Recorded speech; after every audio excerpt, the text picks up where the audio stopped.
Holy shit! Hey guys, it's Kevin again, and this is going to be another movie review for you guys, and, I knew nothing going into this movie, okay? I only knew one thing, and that is that my friend told me to watch it. That is the only reason I watched this movie, is because my friend told me to watch it, and he reviewed on YouTube, Moosies, formerly The Kid of Awesome, he's now called Moosies. He, Damn right. basically he reviewed this movie, and it really intrigued me. Just from what he said, it really intrigued me, and I completely forgot about it. And literally today, I'm trying to think. There's a movie I'm forgetting that is not on this list, and I'm like, oh yeah, Creep is that movie that I'm forgetting, and that is the movie I will be reviewing for you guys. And what a great movie to review on Christmas Eve, really. That was not my intention. I really wanted to watch this film. It was pretty short too, so that's another reason I really want to see it. But really, I went into this film knowing pretty much nothing. I knew a few key things here and there, just like that it's a found footage movie, and that's apparently very scary. That's really all I knew about it. So, I pretty much went in blind, and I encourage all of you to do that, because if you go in blind in this movie, I'm pretty sure you will think Creep is the masterpiece that I think it is. In fact, Creep is one of the best films of the year, and will for sure be on my top 10 list. There are so many things to love about this movie, and, let's just get into the plot. Now, this is a movie where you can't really say anything about this movie. If I spoil, like, the smallest of details, it ruins the entire movie, so I'm gonna try to be as vague as possible. Basically, our movie focuses on these two characters. We have this character, Aaron, and he is this guy that, found this Craigslist ad that basically said, hey, do you want to, you can interview someone for, you can document someone's life on videotape for like a day. So he goes to meet up with this guy, Joseph, who seems pretty normal. He seems pretty legit, and he wants him to film him for a reason that I will not give, because I do feel it is a big part of this movie. And, he basically wants Aaron to shoot him, basically his entire life just for a day. But as the day goes on, Joseph starts to be a lot more sketchy than Aaron thinks, and basically that's all I'm gonna say, because I don't want to ruin the rest of the movie for you. Now, there are a lot of risks that this movie takes, really. I mean, this is probably one of the riskiest films I've watched all year. Mainly because it only has two actors throughout the entire movie. I'm not joking, there's two actors the entire movie. There is one other, but it's really just a phone call, and that's something I loved about this movie, is the fact that they only used two actors. One of them being the director, and producer of this movie, which was very smart. But let's get to our main character. Patrick Bryce as Aaron is fantastic. You really feel like you are Aaron this entire movie. Like, you're seeing things through Aaron's eyes. Everything that Aaron's seeing, everything that he's feeling, you're feeling what he's feeling, and they really did that very, very well. I really loved his character in the movie, especially in the second half when his character became a lot more interesting. They really went some interesting directions with his character that I will get into, and I definitely really love. I am definitely talking spoilers of this movie, okay? This is a movie where I definitely want to. But Patrick Bryce really did a fantastic job. This is a man that is completely thrown off, really, as the movie goes on. He starts to get more and more weirded out and more thrown off, and we as well start to get more and more thrown off. And a lot of it felt like we kind of saw the world through his eyes, because we only really see Aaron when he's shooting the camera, when the camera is focused on him. And I thought that was like right now, like right, if I were to put this camera far away, you obviously wouldn't see me because I'm recording it. When he's using his front camera, that's when you can see him, and I thought that was a very smart decision that they did, and he really gave amazing performance. But let's get real here. The real thing that anchors this movie, without a doubt, is Mark Duplass. Okay, I've seen Mark Duplass before. He has been in many things that I've really loved him in. I think he's a very good actor. Without a doubt, though, this is Mark Duplass's best performance, and Joseph is one of the best characters I have seen all year. The second we meet him, there's just something off about him. We can't really tell what it is, but something's not right. He's acting way too overly friendly. There's something about him. You can't figure out what his angle is, and I really love that. They did a great job with not making his character predictable. I mean, yes, he's a creep, but there's a lot more going on with him besides that, and I really love that. I think he really did a great job, and the chemistry that these two men develop and the bond that they have is very frightening. And there were so many things that Mark Duplass did. First of all, he's actually quite funny at parts. I mean, at first you think this guy's just insane. He really is. And a lot of this with his character is how far can he go? I mean, he goes really far, definitely, and he really is creepy. When I say Mark Duplass is creepy, he's fucking creepy at points. I mean, this is a man. You know that guy that like, okay, let me give you an example. Walmart. Walmart is filled with creeps. You know that you know how Walmart is always filled with people. I can give you an example. My Spanish teacher last year once told me this story about this guy that wouldn't stop following her. Joseph is creepier than every person you've ever met at Walmart. That's how much of a creep Joseph really is. And they really made his character, fleshed him out as good as, as much as possible. And they did it in the most subtle of ways, and I definitely really love that. Both of these performances were absolutely amazing, and some of the best performances of the year, without a doubt. Definitely, they both really deserve it. And it doesn't feel like acting. That's something that's very important in a found footage movie. It shouldn't feel like acting. It should feel like these are people that you know. And believe it or not, there are people like Joseph out there. And of course, we are all like Aaron, because we'd probably feel the same way that Aaron does when he sees Joseph. And I definitely really love that. And some of the things that Joseph says to Aaron, I mean, is very intriguing and really made things a lot more interesting than I thought they were going to be. And I really love that. So overall, one of the best things about this movie, without a doubt, is the acting. The directing is also directed by Patrick Bryce. And I think it was very smart that he directed this film because, of course, in the movie, Aaron is, directing it and editing it and things like that. He really did this directing perfectly because he didn't make this feel like a horror movie. When you watch this movie, you don't necessarily feel it's going to be a horror movie. And some people could say, "Oh, Aaron's really stupid to do what he's doing." He's really not. Let me ask you guys a question. If you saw an ad somewhere that said "film someone for a day," would you feel weird about it? I mean, no, really. I mean, that's nothing new. People film things all day, and you know, there are things there's nothing weird with that. I didn't really find that strange at all. So, I didn't really find Aaron to be a weird character. I didn't really find Aaron to be a stupid character. I think the directing here that Patrick Bryce had just really throws you off, and it's very thrilling, and the movie goes in so many different directions. It really is everything. I mean, it's very funny at points. It's also really highly dramatic, and there were many times in this movie where I was feeling uneasy. I really was. I mean, you feel trapped. You really do. One of the best decisions Patrick Bryce made was having two actors in this film, because you feel like you're trapped in this house alone with Aaron. You feel like there's nowhere to leave. You can't escape. You're stuck with this man who you don't know who the hell he is, and you don't want to know. You just know that he's fucking insane, and you don't want to know what his angle is. And, you just want to leave. That's what you want to do. You want to leave. And this, you can tell as the movie goes on that Aaron, wants to leave more and more and more. But he's also just very intrigued by Joseph, which would make sense. I mean, Joseph is just a very interesting person. And I really think the directing that Patrick Bryce had there was very good. Now, the story here was very, very well told. Something I loved about this movie.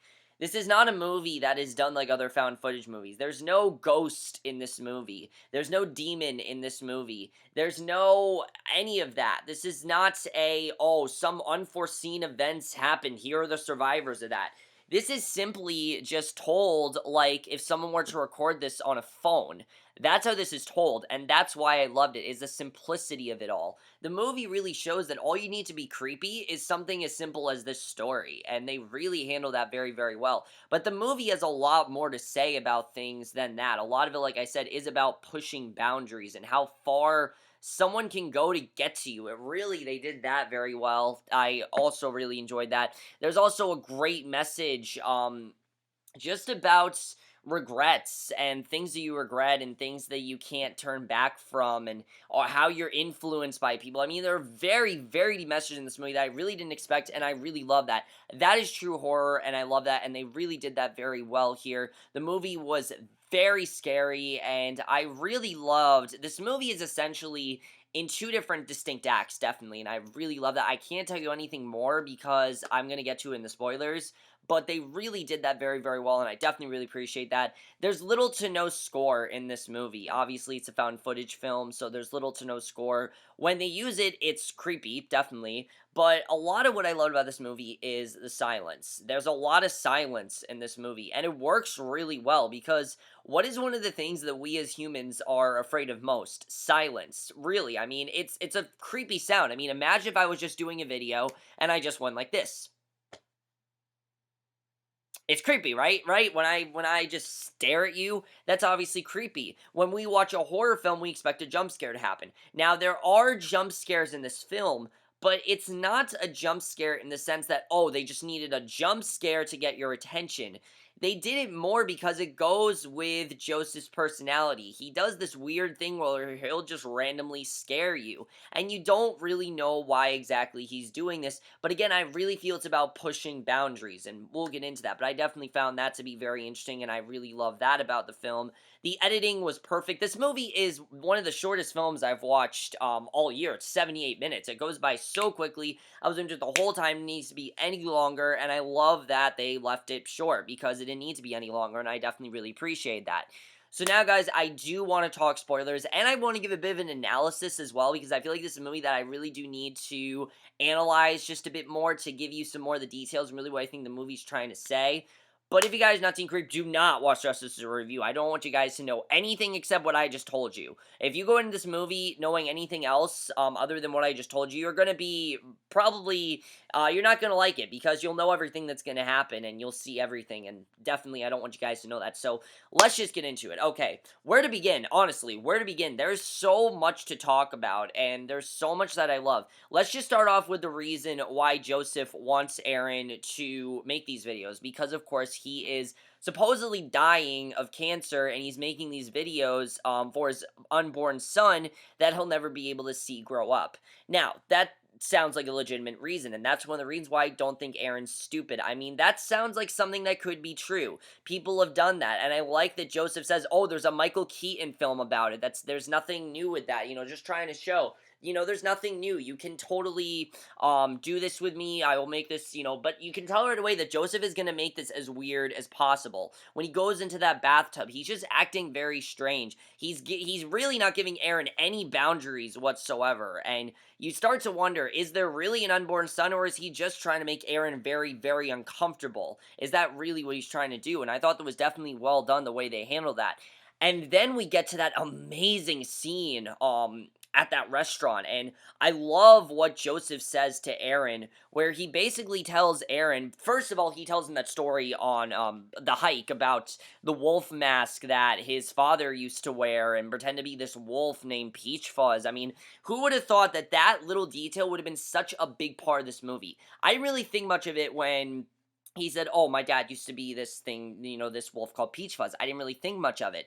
But then as the movie went on, we start to hear more and more about Peach Fuzz, and we wear it, and, they wear it more and more and more. And I think Peach Fuzz is really the representation of pure evil. That really is what Peach Fuzz is supposed to represent. Anyone that wears it, they feel evil, they feel powerful, and that really was a big part of this movie. Because then we get to Aaron's side of it all. And this is when you start to realize that Aaron might be just as crazy, and I really love that. The fact when Joseph says that he has an animal within because he wanted to kill Joseph when Joseph scared him, now you're realizing that's why Joseph tried to scare him, because he was basically testing his limits to see will he actually kill him. And I think that definitely is very interesting the way he did that, because that really makes Aaron start to question himself. And then, of course, Joseph tells him that story. He tells him to turn the camera off. But the smart thing that Joseph does is, that Aaron does, is that he does turn the camera off, but he leaves the sound on.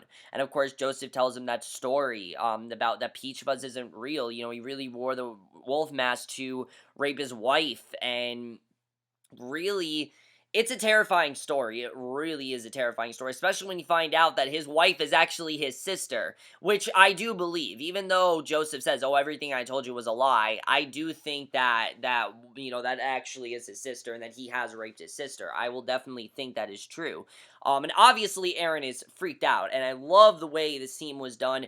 Aaron just doing whatever he can to get the fuck out of there, not really knowing what to do, but just trying to get out of there, was very well done. And I was expecting the whole movie to be in this house, and I like that we got out of that house because we need to see how Aaron deals with all this. What is he gonna do? I like that the movie took some time, and Aaron's just like, well, here's an update for all of you. And it didn't feel like unnecessary exposition. That's something else I like that this movie didn't do. A lot of found footage movies nowadays try to back you up very quickly on certain characters and their backgrounds, things like that. And this movie really didn't do that. It only told you what you needed to know and basically left a lot of the assumptions up to the viewer. And I really like the way they handled that. We only know what Aaron knows, and I definitely really like that. We saw that here. And basically, Aaron basically says that he is starting to see nightmares of Joseph. He keeps saying Joseph's going to come after him because, Joseph just runs away. He runs away, and we don't know what happens, and we realize that Aaron did, escape the house, but he received that DVD of Joseph burying some bags in the yard, and he doesn't know what those bags are, what could be in them, what they're about. He knows nothing, and you can tell that Joseph is still trying to connect with Aaron, and Aaron is worried that Joseph is going to come back and visit him. You don't really know what he's going to do, and I love that they're showing that Aaron could possibly be just as crazy as Joseph. He could lose his shit. I mean, you really start to see here that Joseph has really turned Aaron crazy. Aaron could lose his shit and kill someone. I honestly thought Aaron was going to kill someone. I really thought that's where we were heading here. And I liked that the movie didn't do that. I thought that was very smart that Aaron kind of fighted the demon within him, and I definitely really liked the way that they showed that here. And especially the lockets with Joseph and Aaron's pictures in it, and he throws it away. Just realizing that he needs to do this in the most rational way possible. He needs to go about this in a realistic way. He needs to try to do this without freaking out, because if he freaks out, Joseph could come after him. He has to do this in a way, and, the police, for whatever reason, are not going to help him. They don't think that there's anything wrong going on. I mean, I don't know, there's just, for whatever reason, the police don't want to help him here, and then he hears that trash can fall, and he's investigating his home, and Joseph takes the camera and basically films Aaron while he sleeps, which is a terrifying scene. I had no idea what was going to happen here. They really filmed that very, very well. I love the way that that was done. And then, of course, basically Joseph sends Aaron, has that DVD, and he tells Aaron that he wants to meet up for one last, confrontation. He wants to meet up to give him closure, and that he wants to do this, in a public way. And he meets him by that lake and everything, and he approaches him from behind, puts on the peach fuzz masks, and just axes Aaron in the skull, kills him, and I thought that's when the movie was going to end. But I like that it didn't end, because now we know more of what Joseph is really all about. We see him say goodbye to Aaron, and I thought this was a really great scene here, definitely. He claims that he appreciated that Aaron, basically, we realize why he has this connection to Aaron, because you have to, you have to assume that there have been many other men that have met up with Joseph. I mean, this is probably not the first time he's put a Craigslist ad. He's done this many times, and he probably just did to get close with someone. From what we're hearing, he probably had a very fucked up life. He raped his sister, and he didn't really have a connection with anyone. He had outbursts and things like that, and this is a way to connect with someone. Aaron was the first person that genuinely trusted him, that didn't think Joseph was a stalker. He wanted to believe that Joseph was a reasonable man, and that Joseph wasn't gonna hurt him. And when we realized that Joseph was really in love with Aaron, and I think is a closeted homosexual, because there's a part where he says, I don't know how to say this, I've wanted to say this all my life. I think the reason that Joseph is so crazy is because he's a closeted homosexual, and he doesn't want anyone to know that, and he feels that is wrong. And Peach Fuzz represents an evil demon. Peach Fuzz is the demon within him, the demon that's afraid to come out, the demon that is there because of him holding back who he really is, and I really think they did that very, very well. And the ending where he's calling another guy, basically us realizing this is how Aaron found him, is this conversation that they're having having, and then the movie ends. I thought it was the perfect time for it to end, and I love the way that that was done, and that really solidified Creep as a true masterpiece for me. I really loved everything about it. So overall, guys, Creep is simply an incredible movie. I really recommend you guys check it out. Please, I mean, obviously, I mean, if you just heard the spoilers, there's no reason for you to watch this movie now. But let me know what you guys thought of Creep. Now, I would like to hear some deeper thoughts in this, because I could be wrong with my analysis. But like I said, I really feel the movie is about showing your true colors, showing who you really are, not being afraid to express who you really are, because if you don't, it could make you just as batshit as Joseph is. Or it could make you just as, you know, demented and scared as Aaron is. And that's something I definitely really love the movie did. But and I am definitely going to give Creep, without a doubt, a 5 out of 5 or an A+. It is simply one of the best films of the year. Will definitely be on my top 10 list. Let me know what you guys thought of this movie, and I will see you guys in my next video, which will be, of course, for another movie review, and I will see you guys for that. Okay, bye.